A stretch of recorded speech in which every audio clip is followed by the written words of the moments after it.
Nesta aula, vamos conhecer uma região importante do gráfico que se forma a partir da vela de reversão com pavio. Dentro da nossa metodologia, essa região recebe o nome de primeiro registro.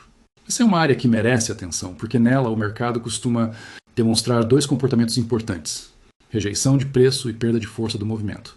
Isso acontece porque o pavio mostra que o preço tentou avançar além de determinado ponto, mas não conseguiu se manter ali. Ou seja, o mercado foi até aquela região, encontrou reação e voltou. Esse comportamento já nos dá uma informação valiosa. Naquele ponto, houve dificuldade de continuidade. Depois disso, essa mesma região pode continuar sendo importante. Se o mercado romper a estrutura relacionada a essa vela e seguir o movimento, a área do primeiro registro pode passar a atuar novamente quando o preço retornar até ela. É nesse momento que observamos a possibilidade de mudança de polaridade, quando uma região que antes funcionava de um jeito passa a funcionar de outro, como suporte ou resistência. Por isso, nesta aula, o objetivo é fazer você entender como essa região se forma, por que ela é relevante na leitura do gráfico e de que maneira ela pode ser utilizada para identificar recorrência, reação e possíveis oportunidades operacionais. O pavio na vela de reversão não aparece por acaso.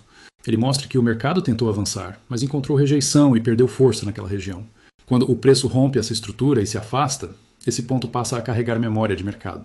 Por isso, em um novo teste, essa faixa pode se transformar em resistência, já que foi exatamente ali que o preço anteriormente encontrou dificuldade para seguir o movimento. Quando o mercado forma um pavio na vela de reversão, ele está mostrando que tentou avançar naquela região, mas não conseguiu se sustentar. Houve rejeição de preço. Depois, quando o movimento rompe a estrutura dessa vela e se afasta, essa faixa passa a ganhar importância técnica, porque o mercado já revelou ali uma dificuldade de continuidade. Por isso, quando o preço retorna a esse ponto, é comum que essa região atue como resistência, já que foi exatamente ali que o avanço anterior perdeu força. Vamos entender de forma simples como o primeiro registro se forma no gráfico. Tudo começa quando o movimento reverte e a vela de reversão deixa um pavio. Esse pavio é importante porque mostra a rejeição de preço naquela região, ou seja, o mercado tentou avançar, mas não conseguiu se sustentar naquele ponto. Depois disso, o mercado pode seguir por dois caminhos. O primeiro é voltar a reverter, mostrando uma nova intenção de movimento a partir daquela região. O segundo é romper o pavio deixado pela vela de reversão. Quando esse pavio é rompido, essa região passa a ganhar um novo significado dentro da leitura gráfica. É justamente nesse momento que temos o que, dentro da nossa metodologia, chamamos de primeiro registro. Observe que o simples fato de a região do pavio da vela de reversão ter se tornado uma área de rejeição não significa, por si só, a formação do primeiro registro.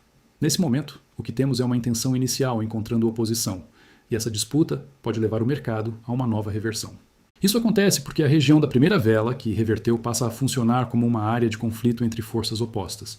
De um lado, o movimento que iniciou a reversão ainda não conseguiu sustentar continuidade.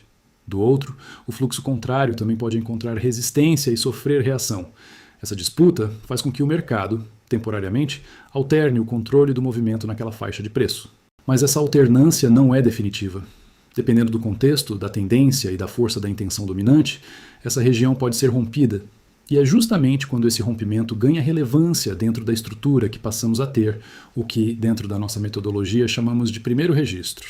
Quando o primeiro registro se forma, acontece uma mudança importante na estrutura do mercado.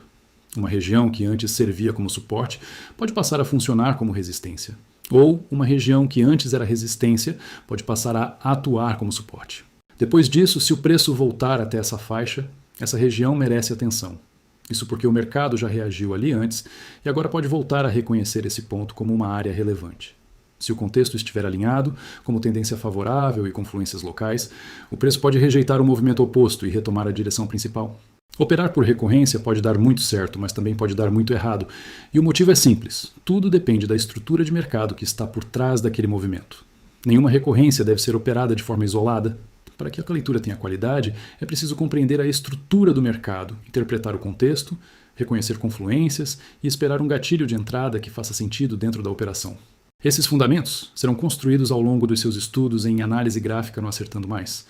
E é justamente esse conjunto de conhecimentos que fortalece a análise, dá mais consistência às decisões e impede que o trader opere apenas pelo que parece estar vendo no gráfico. Agora é a sua vez de treinar. Observe esse evento recorrente no seu gráfico. Desenvolva tempo de tela e comece a identificar com mais clareza quando o mercado realmente passa a reconhecer a região do primeiro registro como uma referência relevante para o movimento.